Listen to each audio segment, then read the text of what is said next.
তোমরা সবাই ভালো আছো। আমরা জীববিজ্ঞানের ষষ্ঠ অধ্যায় নিয়ে আজকে আবার ফিরে আসলাম। তোমাদের আজকে যে বিষয়গুলো পড়াবো অনেক ইম্পর্টেন্ট বিষয়, সেটা একটু মনোযোগ দিয়ে তোমরা শুনবে। এখানে একটা হৃৎপিণ্ডের চিত্র অঙ্কন করা আছে। এই চিত্রটাই তোমাদের 3 মার্কের কোশ্চেন হিসেবে আসতে পারে। তার আগে আমরা কিছু জিনিস আলোচনা করে নিই। আমরা গত ক্লাসে বলেছিলাম রক্ত গ্রুপ এবং কে কাকে রক্ত দিতে পারবে সেই সম্পর্কে আলোচনা করেছিলাম। আজকে আমরা একটু জানবো যে রক্ত দানের সামাজিক দায়বদ্ধতা, অর্থাৎ এই যে আমরা রক্ত দান করি এটার যে সামাজিক দায়বদ্ধতা রয়েছে সেটা কি আসলে। রক্ত দিলে কোনো ক্ষতি হয় কি না, তারপর হচ্ছে কতটুকু রক্ত একজন মানুষ দিতে পারবে, কতদিন পর পর দিতে পারবে, এই জিনিসগুলো আমরা একটু জেনে নেই, তাহলে সুবিধা হবে। আমরা রক্ত দেওয়ার ক্ষেত্রে অবশ্যই, অর্থাৎ আমরা রক্ত দানের ক্ষেত্রে আমরা অ্যান্টিজেন মিল করব। অ্যান্টিজেন মিল থাকলে আমরা তাকে দিতে পারবো। গত ক্লাসে তোমাদের আলোচনা করেছিলাম, নিশ্চয়ই তোমাদের মনে আছে। তো রক্ত দানের ক্ষেত্রে কি করতে হবে? অ্যান্টিজেন মিল থাকতে হবে। আর রক্ত গ্রহণের ক্ষেত্রে যদি বলি তাহলে অ্যান্টিবডি মিল থাকতে হবে। তো সেই জিনিসগুলো একটু দেখি যে রক্ত দানের ক্ষেত্রে আমাদের আসলে কোনো সমস্যা আছে কিনা। আমরা রক্ত দান করি কেন? একজন আর একজনকে রক্ত দেই কেন? এমনি এমনি রক্ত দিই? প্রয়োজন ছাড়া তো রক্ত দেই না। অর্থাৎ কারো শরীরে যদি রক্তের ঘাটতি দেখা দেয়, যেমন অ্যানিমিয়ার কারণে হতে পারে, তারপর হচ্ছে এই কোনো কারণে অ্যাক্সিডেন্টের কারণে হতে পারে, অপারেশনের সময় হতে পারে, অর্থাৎ দেহে রক্তের স্বল্পতা দেখা দিলে আমরা কিন্তু এই রক্ত দিয়ে থাকি। ঠিক আছে? যদি রক্তের স্বল্পতা দেখা দেয় তাহলে কিন্তু আমরা তাকে রক্ত দিয়ে থাকি।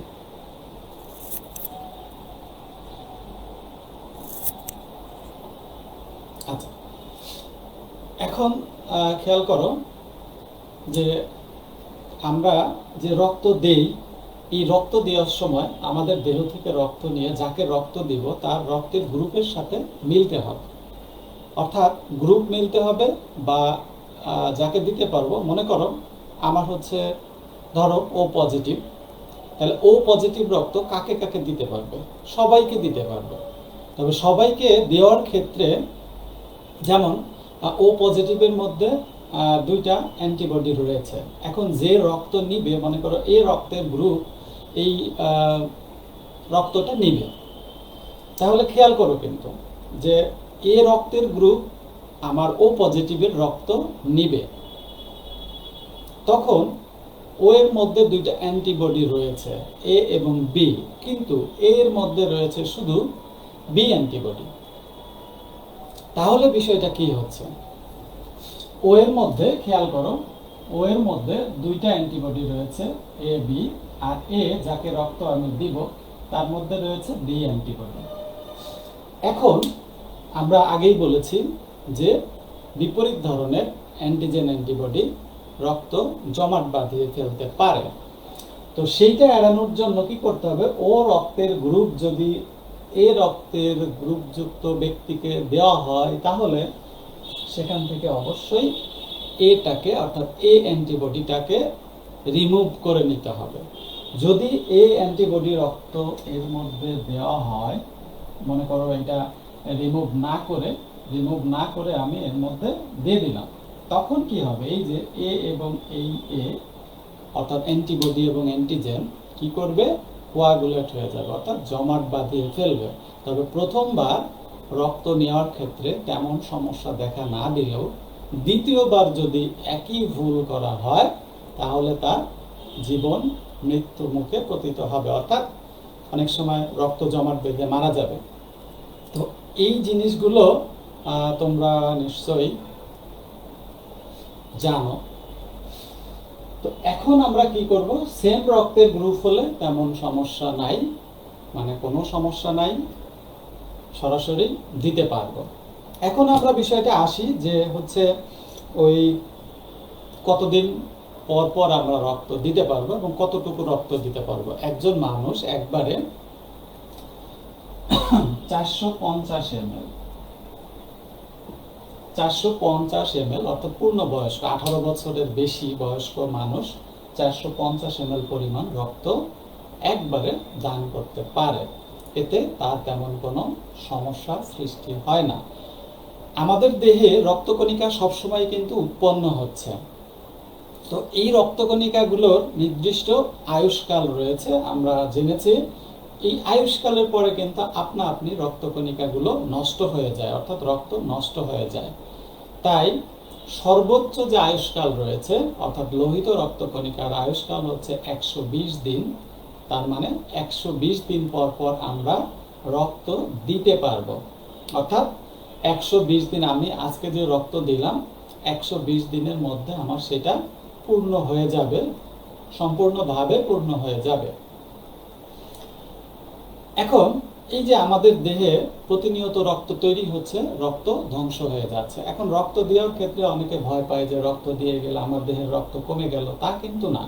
যখন তুমি রক্ত দিচ্ছ তখন কিন্তু তোমার দেহে রক্তের উৎপাদন বেড়ে যাচ্ছে, ঠিক আছে? রক্তের উৎপাদন বেড়ে যাচ্ছে এবং এই যে পুরানো সেল রক্ত কোষগুলো ছিল সেগুলো কিন্তু তোমার দেহ থেকে রিমুভ হয়ে গেল, নতুন রক্ত কোষগুলো উৎপন্ন হলো। এতে তোমার দেহের কিন্তু নানাভাবে কি হচ্ছে, উপকার হচ্ছে। এখন এই যে রক্ত দেওয়ার সময় কিছুটা মানে ভয়ের কারণে হতে পারে, বা হচ্ছে তুমি রক্ত যখন নিয়ে যাবে, অর্থাৎ 450 ml রক্ত তোমার দেহ থেকে যখন বের হয়ে যাবে, এই বের হওয়া পরেই কিন্তু একটু খারাপ লাগতে পারে। সেটা হচ্ছে মাথার মধ্যে একটু ঝিমঝিম করতে পারে। অর্থাৎ রক্ত নেওয়া শেষ হওয়ার পর পর, রক্ত নেওয়ার সময় তুমি সেটা টের পাবে না, কিন্তু যখন রক্ত নেওয়ার পরে প্রথম 2-1 বারের ক্ষেত্রে এরকম হতে পারে যে মাথার মধ্যে একটু ঝিমঝিম করছে, তারপরে হচ্ছে একটু দুর্বল মনে হচ্ছে। কিন্তু রক্ত দেওয়ার পর তোমাকে তরল জাতীয় খাদ্য বেশি করে খেতে হবে, স্যালাইন জাতীয় বা হচ্ছে যেগুলো শরীরে দ্রুত এনার্জি দেয় সেই জাতীয় খাবারগুলো খেতে হবে। তাহলে এই দুর্বলতাটা থাকবে না। আর তুমি যদি ভয় পাও সেক্ষেত্রে দুর্বলতাটা আরো বেশি প্রকট আকারে দেখা দেবে, তবে তাতে তোমার তেমন কোনোই সমস্যা হবে না। এতে রক্ত নেওয়ার ক্ষেত্রে শিরা বা ধমনীর কোনটা থেকে রক্ত নেওয়া হয় আর রক্ত দেওয়ার ক্ষেত্রে কোনটা থেকে নেওয়া হয়। দেখো, আমাদের দেহ থেকে যখন রক্ত নেওয়া হয় তখন নেওয়া হয় হচ্ছে ধমনী থেকে। ধমনী থেকে রক্ত নেওয়া হয়। আবার যখন আমাদের দেহে রক্ত এটা হচ্ছে নেওয়া হচ্ছে, আর যখন দেওয়া হবে তখন শিরাতে রক্ত দেওয়া হবে। শিরাতে কেন দেওয়া হবে? তো রক্তটা যখন বাইরে থেকে আসবে শিরার মধ্যে, তখন সেটা সরাসরি শিরা চলে যাবে হচ্ছে কোথায়? হৃৎপিণ্ডে, এবং হৃৎপিণ্ডের মাধ্যমে সারা শরীরে রক্তটা দ্রুত ছড়িয়ে পড়বে। এই কারণে শিরাতে হচ্ছে রক্ত দেওয়া হয় আর ধমনী থেকে রক্ত নেওয়া হয়। তো এখন তোমরা রক্তদানের ক্ষেত্রে যাদের বয়স 18 হয়েছে তোমরা রক্ত দিতে পারো। তো এই রক্ত দেওয়ার ক্ষেত্রে যদি জরুরি মুমূর্ষ রোগীকে রক্ত দিতে পারো, এটা সরাসরিও নেওয়া হয়। আবার অনেক সময় রক্তটা টেনে তারপর সেটাকে প্রসেস করে নেওয়া হয়। অনেকের ক্ষেত্রে রক্তের সব উপাদানগুলো দরকার হয় না, কারো ক্ষেত্রে প্লাটিলেট দরকার হয়, তাকে শুধু প্লাটিলেটটাই দেওয়া হয়। তো যাই হোক, এই হচ্ছে এই রক্তদানের সামাজিক দায়বদ্ধতা। অর্থাৎ যদি মুমূর্ষ রোগীর রক্ত দরকার, তুমি রক্ত না দিলে তখন কি হবে? রোগী মারা যাবে। সেক্ষেত্রে তুমি কিন্তু একজন সামাজিক মানুষ হয়ে তার কাছে দায়বদ্ধ রয়ে গেলে। অর্থাৎ তুমি রক্ত দিলে তার এই মৃত্যু ঘটতো না, এরকম হতে পারত। তো যাই হোক, এখন আমরা হৃৎপিণ্ডের গঠন নিয়ে কিছু জিনিস আলোচনা করব। তোমরা এই হৃৎপিণ্ডের চিত্রটা দেখতে পাচ্ছ নিশ্চয়ই। কোনো কিছু চিহ্নিত করা নেই। তো আমরা এই হৃৎপিণ্ডটা দেখি যে আসলে হৃৎপিণ্ডটা কোথায় অবস্থিত। এই যে আমাদের যে পাঁজর রয়েছে, এই পাঁজরের মাঝ থেকে বাম দিকে একটু, অর্থাৎ মাঝ বরাবর আমাদের যে বক্ষ পিঞ্জর, পাঁজর বলে এই যে বক্ষ পিঞ্জর রয়েছে, এই বক্ষ পিঞ্জরের ঠিক বাম দিকে একটু কাত হয়ে, দেখো আমি এটা সোজাসুজি না এঁকে বাম দিকে একটু কাত করে রেখেছি। তো এটা একটু বাম দিকে বাঁকা হয়ে অবস্থান করে। তো এটা হচ্ছে এই যে বক্ষ গহ্বরের মধ্যে থাকে, দুই ফুসফুসের ঠিক মাঝখানে এটা অবস্থান করে একটু বাম দিকে। তো এটার আকৃতি হচ্ছে ত্রিকোণাকার, দেখো এই দিকে একটু সোচালো আর উপরের দিকটা হচ্ছে একটু প্রশস্ত, তাহলে এটা হচ্ছে ত্রিকোণাকার গঠন। আচ্ছা, এই ত্রিকোণাকার গঠনের ক্ষেত্রে দেখো যে এই যে হৃৎপিণ্ড, এর বাইরের দিকে একটা আবরণ রয়েছে, এই আবরণটাকে বলা হচ্ছে কি পেরিকার্ডিয়াম। তাহলে হৃৎপিণ্ডের আবরণ হচ্ছে পেরিকার্ডিয়াম। এই পেরিকার্ডিয়াম আবার তিনটি স্তর নিয়ে গঠিত। তাহলে হৃৎপিণ্ডের আবরণ হচ্ছে পেরিকার্ডিয়াম, এই পেরিকার্ডিয়াম আবার তিনটি স্তর নিয়ে গঠিত। অর্থাৎ এই যে এই স্তরগুলো, এখানে যদি আমরা একটু ভাগ করি, খেয়াল করো, এই যে সবচেয়ে বাইরে এটা হচ্ছে এপিকার্ডিয়াম, মাঝখানে এটা হচ্ছে মায়োকার্ডিয়াম, আর এই যে ভিতরে এটা হচ্ছে এন্ডোকার্ডিয়াম। তাহলে বাইরেটা হচ্ছে এপিকার্ডিয়াম, মাঝখানে হলো মায়োকার্ডিয়াম, আর সবচেয়ে ভিতরের স্তর হচ্ছে এন্ডোকার্ডিয়াম। এই স্তরগুলো মূলত কি করে, হৃৎপিণ্ডকে সংকুচিত প্রসারিত হতে সাহায্য করে। এখন আমরা দেখব যে এই যে হৃৎপিণ্ডের স্তর দেখলাম, এখন তাহলে দেখো আমরা যদি গঠন আলোচনা করতে যাই, তাহলে প্রথমে আমরা অবস্থান বলেছি, তারপরে বলেছি আবরণ, তারপরে বললাম হচ্ছে স্তর, অর্থাৎ এই যে প্রাচীরের যে স্তর, প্রাচীর, এটা স্তর বা প্রাচীর লিখতে পারো, প্রাচীর। এরপরে বলবো হচ্ছে প্রকোষ্ঠ। প্রকোষ্ঠ, আমাদের হৃৎপিণ্ড হচ্ছে চারটা প্রকোষ্ঠ নিয়ে গঠিত, খেয়াল করো, এটা হচ্ছে বাম দিক, তাহলে এটার নাম হচ্ছে কি বাম অলিন্দ, বাম অলিন্দ বা অ্যাট্রিয়াম বলতে পারি আমরা, বাম অ্যাট্রিয়াম। এটার নাম হচ্ছে বাম নিলয়, বাম নিলয় বা বাম ভেন্ট্রিকল। এটার নাম হচ্ছে ডান অলিন্দ,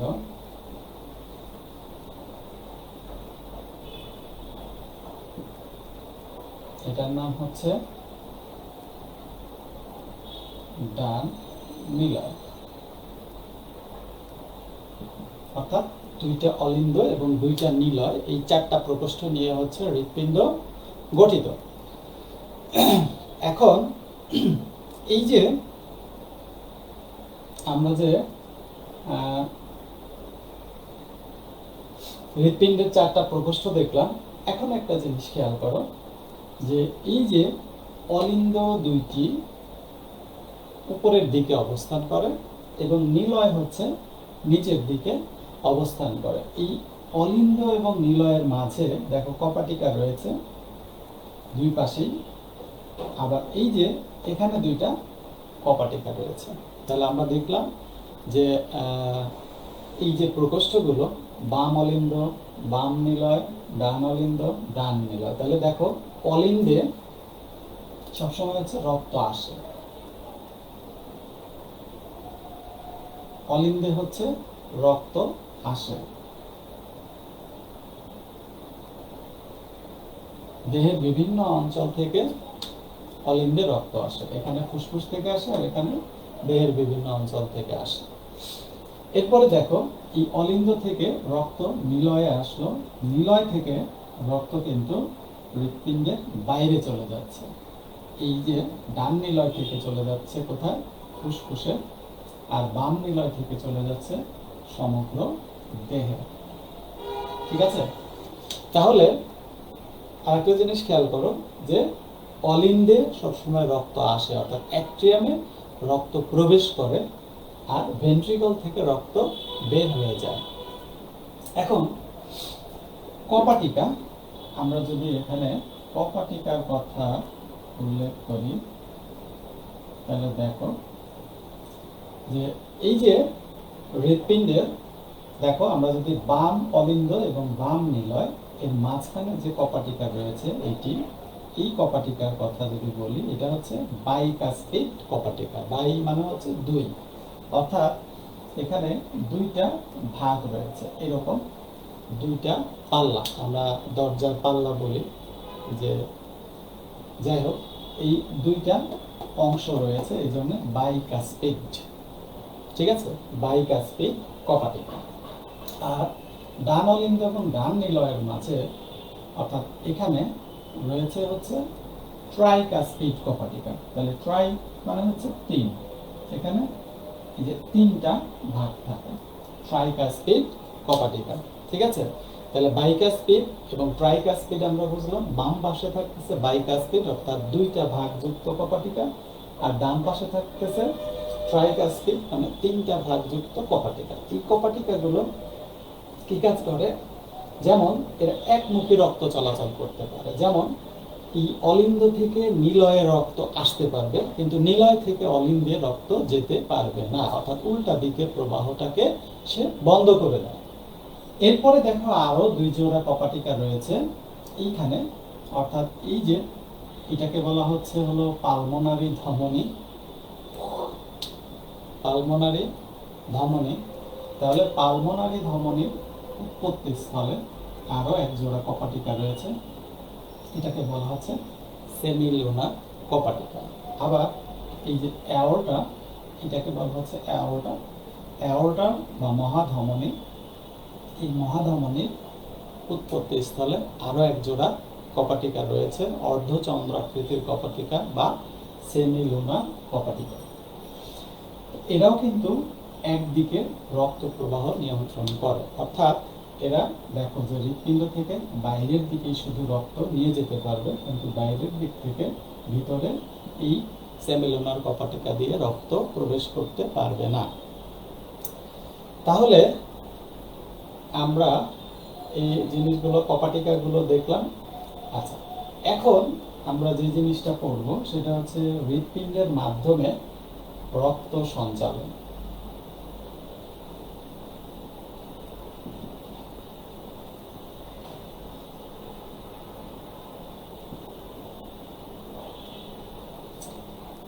হৃৎপিণ্ডের মাধ্যমে কিভাবে রক্ত সঞ্চালিত হয় এই জিনিসটা আমরা একটু খেয়াল করব।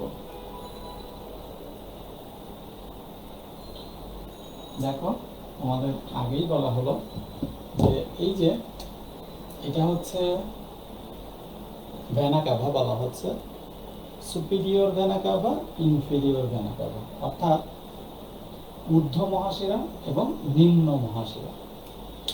তাহলে এটাকে বলা হচ্ছে ঊর্ধ্ব, যেটা দেহের উপরের অংশ থেকে রক্ত হৃৎপিণ্ডে নিয়ে আসে সেটা হচ্ছে ঊর্ধ্ব মহাশিরা, আর যেটা দেহের নিম্ন অংশ থেকে রক্ত হৃৎপিণ্ডে নিয়ে আসে সেটা হচ্ছে নিম্ন মহাশিরা। তাহলে এই যে ঊর্ধ্ব এবং নিম্ন মহাশিরার মাধ্যমে সমগ্র দেহ থেকে রক্ত হৃৎপিণ্ডে ডান অলিন্দে এসে প্রবেশ করে। এই ডান অলিন্দে যখন রক্ত আসে ঠিক একই সময়ে ফুসফুস থেকে অক্সিজেন যুক্ত রক্ত পালমোনারি শিরার মাধ্যমে কোথায় আসে? বাম অলিন্দে এসে প্রবেশ করে। এরপর অলিন্দদ্বয় যখন সংকুচিত হয় তখন কি হচ্ছে? বাইকাস্পিড এবং ট্রাইকাস্পিড কপাটিকা খুলে যায়। তো দেখো যে এই যে ডান অলিন্দ থেকে কার্বন ডাইঅক্সাইড যুক্ত, এটা কার্বন ডাইঅক্সাইড যুক্ত রক্ত, আর এটা হচ্ছে অক্সিজেন যুক্ত রক্ত।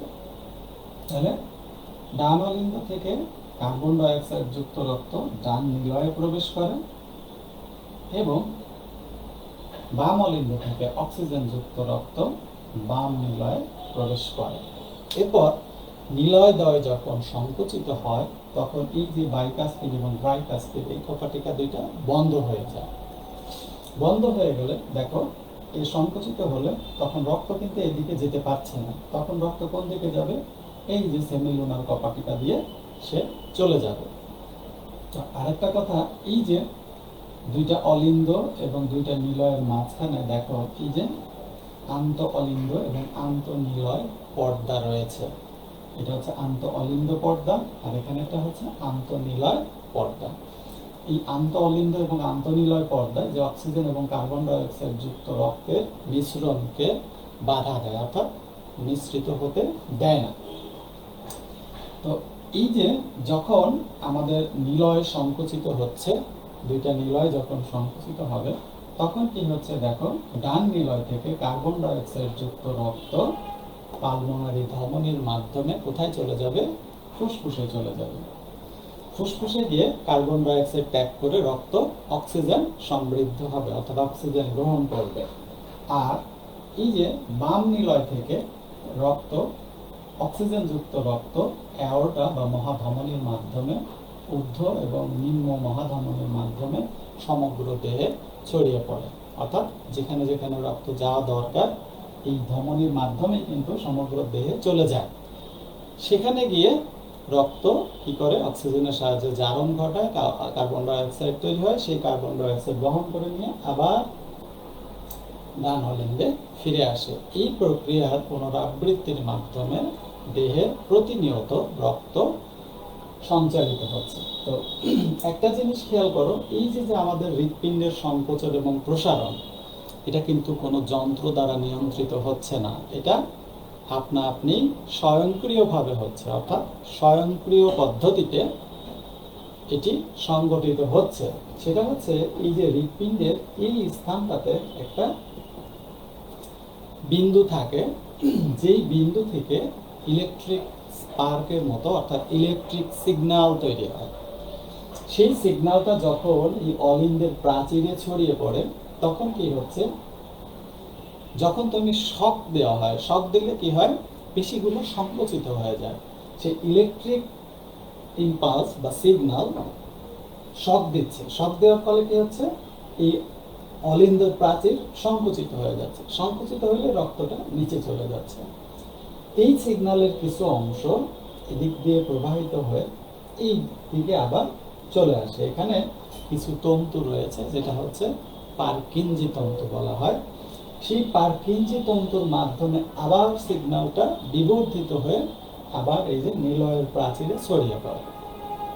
তো যখন এটা নিলয়ের প্রাচীরে ছড়িয়ে পড়ে তখন নিলয়ের শক অনুভূত হয়, তখন সেই নিলয়ের প্রাচীরটা আবার সংকুচিত হয়ে যায়, তখন নিলয় থেকে রক্ত হৃৎপিণ্ডের বাইরে চলে যায়। এই যে একবার শক দিচ্ছে, সে কিছুক্ষণ অফ থাকছে, তারপর আবার শক দিচ্ছে, অর্থাৎ এখান থেকে উৎপন্ন হয়ে শকটা এখানে আসছে, কিছুক্ষণ অফ যাচ্ছে, সেটা আবার এখানে আসছে, তারপর এভাবে এই যে ধারাবাহিক পদ্ধতিতে তার যে সংকোচন প্রসারণ সেটা নিয়ন্ত্রিত হচ্ছে। তবে এই যন্ত্রের অর্থাৎ এই যে ইলেকট্রিক সিগন্যালটা যদি ব্যাহত হয় তাহলে কি হবে? রক্ত চলাচল কিন্তু ব্যাহত হবে। তখন এই যে আমাদের দেহে পেসমেকার নামক একটা যন্ত্র বসাতে হয়, পেসমেকার যন্ত্র। সেই যন্ত্রটার কাজ হচ্ছে এই যে ইলেকট্রিক সিগন্যালটা তৈরি করে দেওয়া, ঠিক আছে? তাছাড়া কিন্তু আমাদের দেহে কোনো যন্ত্র নাই, এই হৃৎপিণ্ড নিজে নিজেই ইলেকট্রিক সিগন্যালটা তৈরি করে থাকে।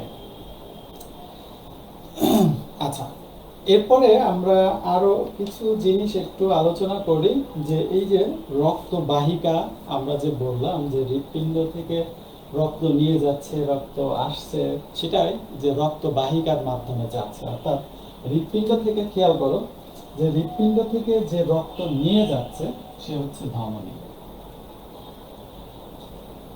অক্সিজেন যুক্ত রক্ত হোক আর কার্বন ডাই অক্সাইড যুক্ত রক্ত হোক সেটা কোনো বিষয় না, অর্থাৎ যে রক্তবাহিকা হৃৎপিণ্ড থেকে উৎপন্ন হয় এবং হৃৎপিণ্ড থেকে রক্ত বহন করে দেহের বিভিন্ন অংশে নিয়ে যায় সেটা হচ্ছে ধমনী। এটা বেশিরভাগ ক্ষেত্রে অক্সিজেনযুক্ত রক্ত বহন করে, তবে কার্বন ডাই অক্সাইড যুক্ত রক্ত বহন করে। এই যে এটার নাম হচ্ছে পালমোনারি ধমনী, এটা হচ্ছে একটা ব্যতিক্রম। শিরা, শিরা কি? কৈশিক জালিকা থেকে উৎপন্ন হয়ে যে রক্তবাহিকা হৃৎপিণ্ডে রক্ত বহন করে নিয়ে আসে তারা হচ্ছে শিরা।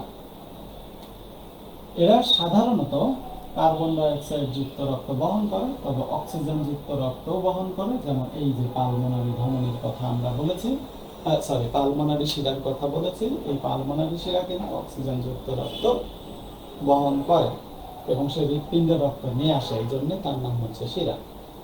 আচ্ছা, আরেকটা হচ্ছে কৈশিক জালিকা।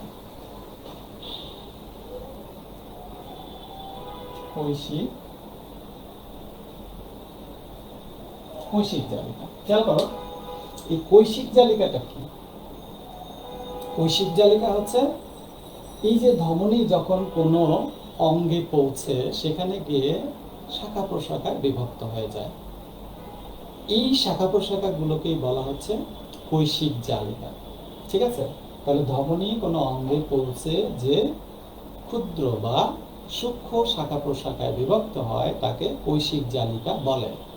এই কৈশিক জালিকাগুলো কিন্তু আবার মিলিত হয়ে কি করে? শিরা গঠন করে।